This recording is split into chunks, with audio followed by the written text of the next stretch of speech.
Hey y'all, it's Jennifer. Welcome back to my channel. Today I am coming to you with a weekly reading vlog, and I thought this was just going to be themed around one book. I don't really feel like that's going to be all that interesting though, so I did want to incorporate another book into this, and I think this is just going to be me reading basically my most anticipated reads of the year. One of them I pre-ordered and it came today, or at least I think it came. This box is an odd size for it, but it's Furysong by Rosaria Munda. This is a book series that they seem to have like shrunk the books every time they've printed them. It's changed covers, and so they become like really short, but this box does seem weird. So it's supposed to come today. I hope this is it. I almost never get a pre-order on the day that it comes out. My other most anticipated read of the year is one that I am currently reading and I'm having a lot of feelings about. That is The Last White Rose, a novel of Elizabeth of York by Alison Weir. This is a historical fiction all about Elizabeth of York, and I am almost halfway through it, so I'm having a lot of feelings early on. I'm gonna go on and get it out of the way. This book is not really what I thought it was in terms of the period of her life that it is covering. It is really going for basically the entire span of her life. It is not honing in on just the time when she becomes the Queen of England, which is what I really assumed the book was going to be, and I think that is the ultimate shortcoming of it so far. It's very jolty, and it moves so rapidly through scenes. So if you don't know who Elizabeth of York is, she is the mother of Henry VIII, I think most famously, but she is also the daughter of Edward IV of England, and Richard III was her uncle. And so she is called the Last White Rose because she is one of the last of the Yorkist line in the Wars of the Roses, and she marries Henry Tudor, who became Henry VII, who was Lancastrian and a red rose. The red rose was used for Lancaster, the white rose was used for York, and the Tudor rose is kind of a nice lovely pink because it melded those two together. My assumption was that this was going to cover the span of her marrying Henry and then becoming the Queen of England and kind of the latter part of her life, but it has covered basically from the age of 5 on, and where I'm at, Richard is still alive and Richard is the king, and so you know that I have a lot of opinions. I know the book is not about Richard, but I can make any book that even mentions him about him. So sit back, have a cup of tea, because I'm having a lot of feelings. So what this book does right is it does try to prepare you. I think this is the point of making this just a really long book about Elizabeth of York's life. It does try to prepare you for her later life by explaining everything that happened when she was young that is going to basically really have an impact on her as an adult. And so it's assumed that you might want to know what happened to the princes in the tower, because people pretending to be the princes in the tower kind of come about later in her life when she is the queen, and it's always a point of speculation, is this really them or not? So I would assume Alison Weir, as the author, is kind of thinking, okay, if nobody has ever read anything about Elizabeth of York before, they are going to need this context in order to understand what is going on in her later life. But on the other hand, it is so jolty. It is literally 2 or 3 paragraphs, then a break. Then 2 or 3 more paragraphs, then a break. Sometimes it's a page, and then there is a break. And I am not saying that she's including information that didn't happen. She is. And I am not saying she's glossing over events that needed a whole lot more detail, because in general, most of these events had very little to do with Elizabeth of York. So why really focus on them in detail? But so much focus is given in these early chapters to what Clarence is doing, George. And so she calls him Clarence. It's very Shakespearean. And if you know nothing about Elizabeth of York, and you know nothing about the Wars of the Roses, the bare minimum that she gives you about George, Duke of Clarence, is going to leave you in a state of confusion, in my opinion. I think this book is definitely not a beginner's book to the Wars of the Roses. It's also not really a beginner's book to the Tudor period. And it's funny for me to say this because fiction is definitely how I came into the Wars of the Roses and how I came into loving Richard. So I don't want to say don't read fiction as the first kind of exposure to this time period, because clearly it can work. But I just think this book is very strange in how it is approaching events, and I think it's throwing a lot at you. It's just going 1, 2, 3, 4, 5. I mean, constantly. And that is the book's shortcoming, in my opinion. The majority of my critiques don't have anything to do with Richard, okay? I know Alison Weir at this point, and I know what she's going to say about Richard. So why bother getting angry? Why let my blood pressure rise for absolutely no reason when I know that's what she's going to say? I mean, I just don't even want to get upset about it anymore. But my issues with this are just, I think this was very poorly edited. I feel like there are places that an editor's hand was really needed to tell her to expand on certain things and maybe not pay so much attention to other things. Maybe some things didn't even need to be mentioned. There's also this really weird thing where she will repeat the same word multiple times on a page. And that's just a pet peeve of mine because as a writer, when I write, that is my number one pet peeve about myself. And I constantly am like in my thesaurus, always using a different word for things. And it really bugs me when I read to see the same word used multiple times on the same page. And she's guilty of this in terms of using a phrase, because Elizabeth Woodville, who is Elizabeth of York's mother, and at this point, almost halfway through the book, I would say she is more the main character than Elizabeth of York. But Elizabeth Woodville will take any chance she can to say, they're out for me and my blood. They're out for me and my kin. They've had it out for me and my blood since the beginning. They've had it out for me and my kin. We know, Elizabeth. We know. You don't have to say it every time. And if this is somebody's first exposure to this time period, they would know it. After the first 15 times you said it, it doesn't need to be said 20 more times. She also never misses the opportunity to point out that Richard had a crooked back. And this was my fear, and I know it was a lot of Ricardians' fears, people who just love Richard. I know it was a lot of people's fears when they found his body and they confirmed that he did have, I think it was scoliosis. I knew that there were going to be people who latched onto this and were going to use it to say, oh, Shakespeare was right about every single thing. But she mentions it at every opportunity. Almost any time Richard walks on the scene, they say Richard with his crooked back, which nobody knew about because it wasn't very severe. Well, why do you keep mentioning it? If nobody knew about it, why do you keep mentioning it? If it wasn't noticeable, why would it be a point of interest? You know what I'm saying? And it certainly wasn't noticeable, like we know now because we have seen his skeleton. It wasn't a noticeable disability for him because it did not prevent him from riding or wearing armor, fighting in battle, anything like that. And so I just think this is wild. Like, why point that out? And she's also always saying that he's so slight and short. But the weird thing is, this is where I'm going to stop talking about this book because I've been talking about it for 10 minutes and I'm only halfway through. What are my feelings going to be as we reach Bosworth? I don't know. But right now, we are at the point, and I don't want to say this is spoilers because really how can I spoil something that happened, but this is at the point where Richard is kind of in contention about whether or not to marry Elizabeth of York, who is his niece. She is his niece. And this has always been a weird story, and some historians don't believe he ever intended to marry her, and some people believe he absolutely did. Some people believe she thought he was going to marry her and that he didn't follow through on it.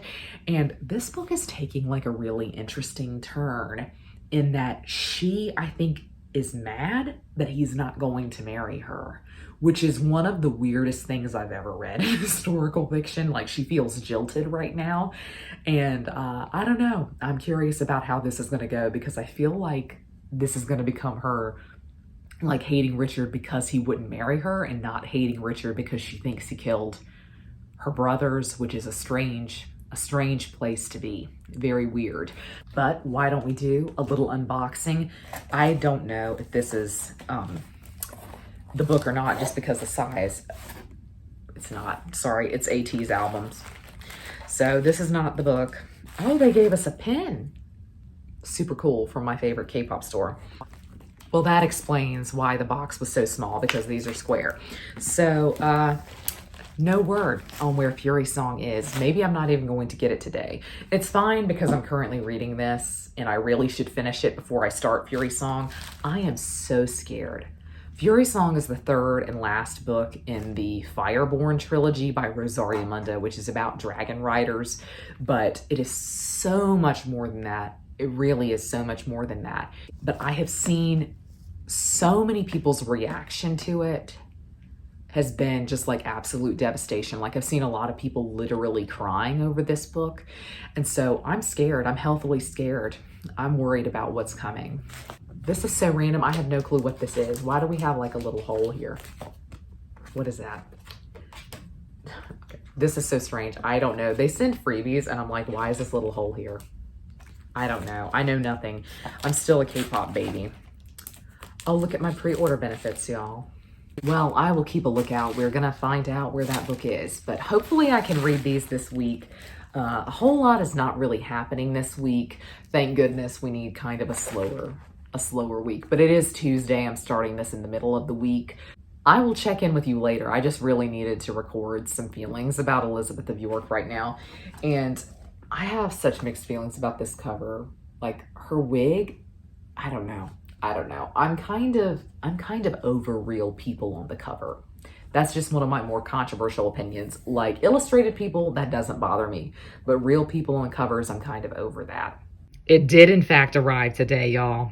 It was sitting outside, and the box was wet because it's been storming here.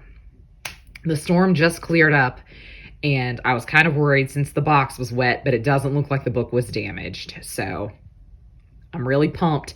I really want to read this tonight. I mean, I really do, just because I have been seeing so many people talk about the fact that this book is like making them sob, and I don't know. I'm just worried about it. I was going to reread the first and the second book, Fireborn and Flamefall. I started rereading Fireborn last week, and I just didn't feel the need to reread it. I really felt like I remembered basically everything that happened. So I'm going to go into this one having not reread the others, and I hope that that'll be okay. Update time. I am over halfway through Elizabeth of York, or The Last White Rose, whatever the real title of it is called. And I'm having some mixed emotions, and I think you could probably already sense that in my first clip. Here's the weird thing about it. We just reached Bosworth, which, spoiler alert, is the battle in which Richard III was killed. That's a non-entity because Elizabeth, of course, was not there. She was not on the battlefield. And so now some folks have just come in and told her basically, hey, Richard got killed. Henry VII is the king now. And what's really funny was the lead up to this event and the role that Elizabeth played, and basically how Bosworth wound up being won by Henry VII, which was the part of the book that I have to say is what really strains credulity for me. I really want to say what it is because in so many ways I don't feel like you can spoil historical fiction about a real figure. But in this case, this is definitely where she, as the author, is taking some leniencies. And so it kind of is a spoiler alert. In so many ways with historical fiction, I am very forgiving because you as the author definitely have to fill in some blanks. And you really do for a period like the Wars of the Roses, where there are quite a few mysteries that are still unsolved today. For example, the princes in the tower. We don't know who killed them. You can assume that it was Richard, but there are other contenders for who might have killed them. And as a historical fiction author, you are going to have to kind of come to a conclusion on that because it is something that is going on that the characters have internal thoughts about or theories about. And there are a lot of different instances like that from this time period. And this is one of just my pet time periods. In fact, it is my favorite time period to read about. And I have read so many Wars of the Roses historical fiction books in my time, some of them really bad, some of them really, really good. This one is very middling. And essentially at this point in my journey with Wars of the Roses historical fiction, I know what the story is. I am reading it to get your interpretation of it and your telling of it. And that's essentially the case for me right here with Alison Weir. I know exactly what is going to happen in this book. I am just really looking to see how Alison Weir tells it. Because really where she has taken liberties is not the place that other authors often take liberties, I have to say. And some of this is standard Alison Weir that I assumed she would put in because I'm familiar with her nonfiction work. But other things have been very, very interesting. But now Richard is out of the picture, so I don't have to get really upset about that anymore. I really don't feel like she did him dirty.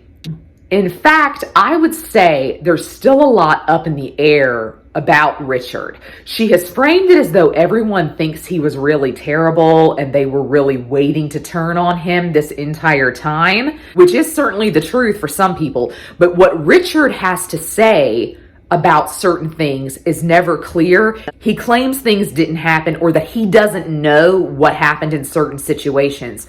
And I think, of course, this is going to play into the later half of the book when Elizabeth is married to Henry VII and the pretenders come about who are pretending to be the princes in the tower, her brothers.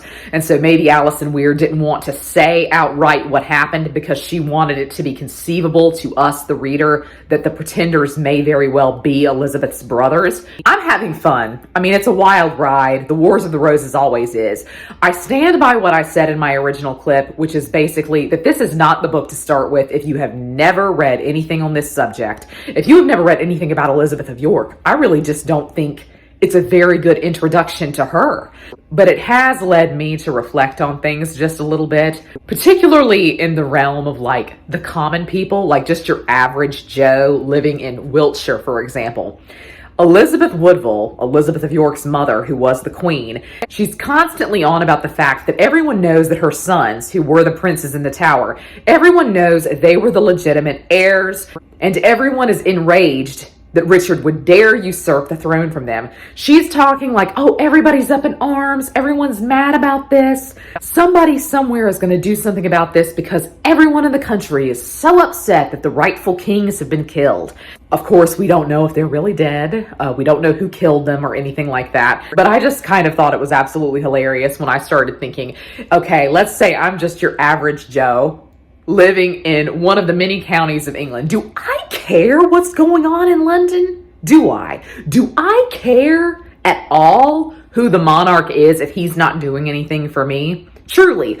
Like, that's why I can see that Richard was popular in the North, because Richard lived in the North and was trying to do things for that area which historically had been ignored by the South. And so there is kind of an element to the Wars of the Roses and specifically Richard's reign that's a little bit North versus South.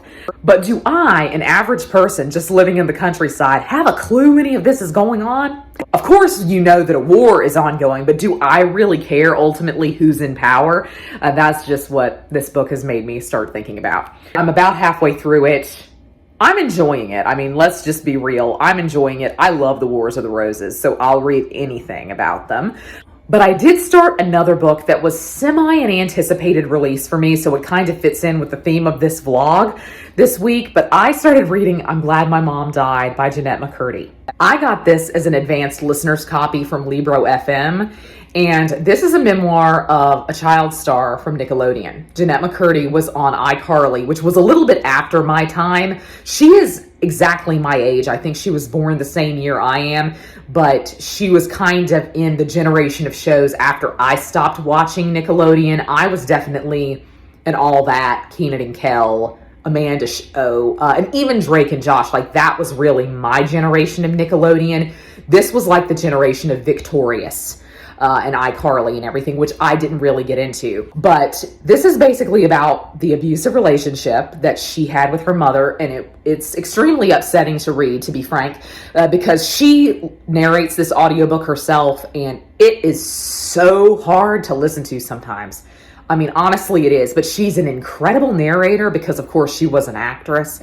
And so she is really, really good at narrating this book. And I enjoy listening to memoirs on audiobooks, so I'm just thoroughly enjoying the experience of listening to this one. I'm listening to this because I feel like she's kind of blowing the whistle on Nickelodeon as a network, and specifically one of the producers of their most famous shows, who I know for a fact was just an absolute creep, and you can tell from this book that he was. She never names him by name. I feel like I know who he is, but I won't name him by name either, because I've read some things in the past about what happened to Amanda Bynes, and I just feel sure this dude is just absolutely terrible. I really don't know how he's not been arrested, but it has been such an eye-opening read, and it's very harrowing too, because I feel like she's speaking for the generation of child stars that I grew up with as a millennial. And it's very hard to think that people who I loved and who brought me so much joy, I mean, every week, every night sometimes on Nickelodeon, that they were going through stuff like this. And it's very, very difficult to read, because I do think some of her experiences were universal to the network based on what she has said about the creator of iCarly.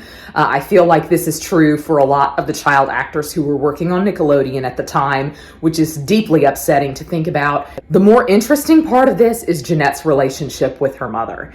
And the book is called I'm Glad My Mom Died, and she earned that title, is all I'll say. It's deeply upsetting. Some of this is just very hard to read, and please, if you're going to read it, look up trigger warnings, because she talks explicitly about her eating disorders and the abuse that she endured at the hands of her mother. It's not a light read, but I am really glad that she decided to come out with this, because wow, it's a powerhouse. It came out Tuesday of this week, and apparently it is sold out everywhere. I mean, everywhere. And I can see why. I would love to know down below if you also watched Nickelodeon as a kid. What was your favorite Nickelodeon show? My favorite Nickelodeon show was Keenan and Kel. And I still have the urge to get an orange soda every time I see one. I might read a little tonight, but I'm thinking I'm just going to watch XO Ladder, which is a variety show where this group went on vacation. I've been watching one episode of this show like every 3 weeks because I'm microdosing happiness, you know? So I know when I get to the end of this, I'm going to get into a depression, because I've watched all of the other seasons of them going on vacation, and this is the last one. So I'm going to start watching that. But then I think I will read a little bit tonight, and it might be Furysong. Okay, pausing my show because I'm still thinking about the stuff that Alison Weir has said about Richard III. And I just got to another point in the book where he's dead now, and they're still talking about how slight he was, and the fact that he had a crooked back, but nobody knew about it. It wasn't noticeable. So really, if it wasn't noticeable and nobody knew about it, why do you know? Why are you talking about it? But this is me and a Richard III interlude. I'm sorry, I have to get back up on my horse, on my soapbox, and start talking about this, because I just genuinely do not like the emphasis that some authors put on his disability. And I just am saying this because sometimes to me it comes across as though you are connecting like villainous or evil behavior with a disability. And that makes me very uncomfortable in the modern day, and I think we should have moved beyond that. And I think now, because it is a medical certainty that Richard had scoliosis, I feel like people now can say, oh, look, everything that Shakespeare said or Thomas More said is absolutely true. And it just upsets me that that's kind of the thing that people latch on to. But thinking about all this has made me remember the time that I went to the Richard III Center in Leicester, which is the only time I've been to Leicester. I went to see Richard in 2016, and it was barely a year since they had reinterred him. So they discovered him in 2012, and they reinterred him in some grand lavish ceremony in Leicester Cathedral in March 2015. In 2016, when I studied abroad, my first stop basically was to go see Richard. And so I went to the Richard III Center, which they built over where they found Richard's body. He was found in a parking lot there in Leicester, and they built this center over that area, and they're trying to like educate people on the Wars of the Roses. And it was such a funny experience because clearly the people working there thought I was a member of the Richard III Society. And I just thought that was so great. Like, the staff literally asked me how I felt like the exhibits looked. And then they asked me in the gift shop when I was buying my Richard III tote bag, which I still carry around. They asked me how everything was, and I was like, oh yeah, this was great. And they said, we're so excited when people from the society come. And I have actually never once been a member of the Richard III Society. I know it's shocking to hear, but I have never been a member of the Richard III Society because they're intense even for me. All this to say, in the Richard III Center, they have a kind of a replica of how tall he would be based on his skeleton. Now, the weird thing is they don't have the feet of his skeleton. Something happened and the feet got cut off sometime in the Victorian period. So they don't have his feet. So he could have been taller than this. But they have kind of a diagram of him and then Edward IV, who was his older brother, who was like 6'4" or something. I mean, he was incredibly tall for the time. But Richard was like 5'8", I think. So I think it's funny that everyone has kind of latched on to the fact that he was small and slight, because even I really like that depiction of him. And I think that's kind of iconically Richard III, is that he would be a little bit slight. But 5'8" was not short for the time period. He may have been short for his family, given that Edward was so tall. And I don't know how tall George was. That's really the mystery to me, and that's really why I paused my show, is because I really feel like I need to know how tall George, Duke of Clarence was. I'll let you know if I find out. But that was your Richard interlude for today, and I'm sure I can have many, many others. And so this is probably not the last Richard interlude that you will have in this vlog. Okay, post-shower Jenny here. It is the next day. It's Friday night. It's been a long week. Today was super busy. So many people were coming in to my job. I was working reference today, and so I was having to answer a lot of questions. It was too much social interaction for this introvert. Reading update time. I am almost finished with The Last White Rose. And let me tell you, Henry VII is not really a treat either. I think his characterization here is super strange. Typically, I would say most people who are writing about Elizabeth of York, or just in general kind of this between period of the Wars of the Roses and into the Tudor period, I think most people choose to either make Richard the good guy or they choose to make Henry the good guy. And interestingly, this book has really kind of towed the line with both of them. I don't think either one of them has come off very well. The emphasis of this book, though, is not really the love story between Elizabeth and Henry that's kind of iconic, in my opinion, at this point in time. I did start Furysong, so I'm almost done with The Last White Rose, but then I started Furysong last night, and what a bang it started off with. And I can see why everyone is having like a very intense emotional reaction to this book and to this finale. It feels very epic in scope. I don't know if I've ever told y'all what this series is about. It's about dragon riders, but it is so much more than that. It is essentially, in many ways to me, very Russian Revolution or French Revolution inspired. And it's very, very political.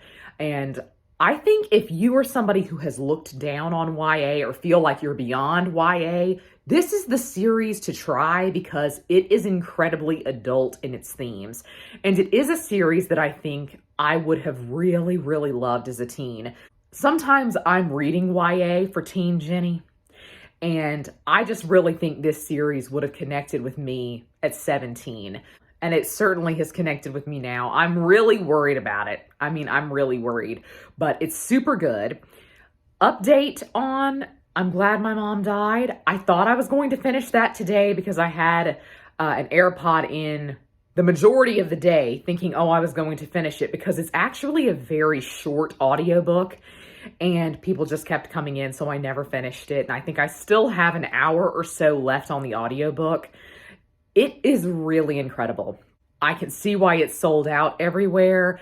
I really think this is going to be one of the conversation pieces of the year, and I'm really interested to see more perspectives on the book as more people read it. But those are basically all of the reading updates for me now. I feel like I'm going to finish all 3 of these books this weekend. If you're wondering what this is, I cut my finger open opening a package, and it was really like the lining of the package that got me. It was not my scissors or anything. This is really just a day in the life of a klutz, because 2 weeks ago today, I went to try to find a K-pop album for a friend of mine who lives in Germany, and she was not going to get this exclusive edition. And so I said, I'm going to go and try to find us this, okay? And I'll send it to you. This was all done with the best intentions. I didn't find the album. I mean, that's another part of the story. But really, the main part of the story is that I fell down outside the store and I slipped in water on tile and I went into like that split mode, you know, one leg out in front, and I slammed down on my left knee, and it is so bruised. It hurt so bad last week. Like it was all I could do. And I'm serious. It's just always something when you are a klutz. So that's your funny story of me trying to get somebody else a K-pop album. Speaking of K-pop albums, the ones that I got in the mail the other day, which I thought was my pre-order of Furysong, I thought I would show y'all this. I really don't know why. I just think this is absolutely hilarious. I pulled this guy 5 times. 5 times. These are photo cards. They come in K-pop albums and they are collector's items. Some people collect like every photo card there is, specifically of their bias, their favorite member. And this member is like my bias wrecker, so maybe my second bias. So I'm really happy, but 5 times? It's not the same photo card. You can see his expression is different in all 3 of these. He's just wearing the same outfit. He's in the same location. Same here. Same here. It is just truly wild. I have never experienced anything like that. Last update, I promise you.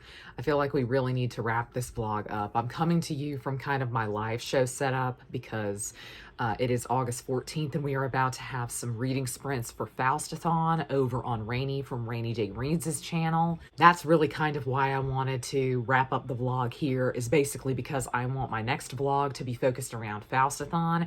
So I was trying to kind of, you know, really finish a whole bunch of things this week so that I could focus on Faustathon over the next couple of weeks. I did in fact finish 2 of the books that I was reading this week. So I finished Alison Weir's The Last White Rose.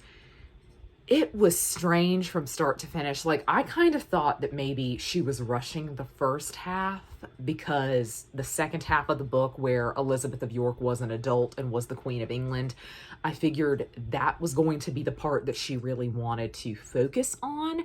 But strangely, the second half of the book felt just as weird and fast-paced and just very jarringly written. That's what I really think. There was just something about the way that she cut paragraphs. Like, all of the different pages would have 3 paragraphs in 1 month. Then it would be 4 paragraphs half a year later. And in the end, from my perspective, like as a historian, I see why she wanted to include everything and she thought everything was relevant, and that makes sense to me. From the perspective of a reader, and just from the perspective of somebody who enjoys historical fiction, we didn't need everything. If you were just going to give the bare minimum to a certain plot point, it should have been mentioned, you know, 1 time. It didn't need an entire little paragraph section or just 1 page dedicated to it. There was something very compulsively readable about it, and that's something that I found to be true with a lot of Alison Weir's historical fiction. But I just hesitate to recommend this one. I think if you like her, you're probably set up to enjoy this, but this is not her best historical fiction, in my opinion, and it is really just very strange. Apparently, this is going to be the first book in a new series for her. I am just baffled by it. I honestly, truly am. I wound up rating it 3 stars. Then I finished I'm Glad My Mom Died by Jennette McCurdy, and I rated it 5 stars. And really, in the end, I would rate any memoir 5 stars. The reason being, I just don't know how I can put a star rating on someone else's life story. How can I rate you talking about your life? But this really deserves 5 stars to me in terms of the writing quality of it. She really wrote this. It's not one of those cases where the memoir was kind of done in conjunction with a ghostwriter, which I think a lot of celeb memoirs often are. She really wrote this, but she also narrated the audiobook, which I was listening to, and that was truly the major level of enjoyment for me. I just genuinely enjoyed listening to her tell it, and I think that lent the memoir a lot of emotion that it might not otherwise have had. Like, just reading it on the page, I think I would have processed it and I would have been very upset by it, but there was such emotion in her voice.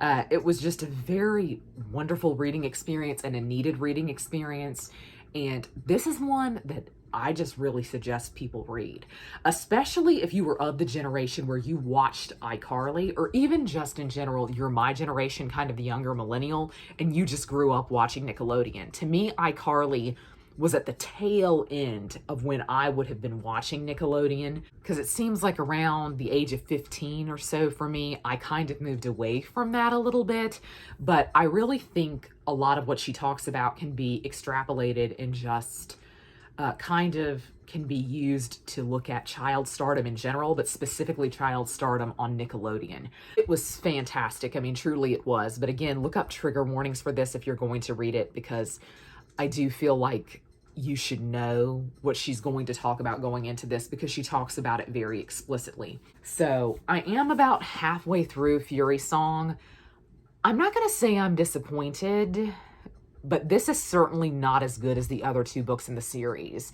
And I often feel this way, specifically with YA series. I just don't feel like the enders really nail it for me often. And I hope this one really comes out with a bang. There's been a lot happening, and I guess that's what I tend to have a problem with in finales, is that it's too much wall-to-wall action. The other books have set it up, and I'm somebody who, as a reader, enjoys more of the talking phases and the planning phases than really watching the action unfold. And so finales never really hit for me in the same way. That's sort of the case here right now. But I would like to slam this out. I really would like to finish this tomorrow so that I can fully focus on Faustathon. So that is my current plan. I am about to get on to StreamYard and do some reading sprints with Rainy, and I will be reading for Faustathon on there. This was an enjoyable reading experience for me. I don't know that it became the best vlog, but I was really reading 3 books that I was loving. And so that's just a rarity for me this year, but I feel like the vlog kind of fell behind because I really was enjoying the books when I was reading them, so I didn't update as often as I think I normally do. But that is going to be all from me today. I would love to know if you have read any of these. Please let me know your thoughts on Alison Weir down below specifically. But again, that's going to be all for me today. I hope you're all having a great week. Happy reading. Goodbye.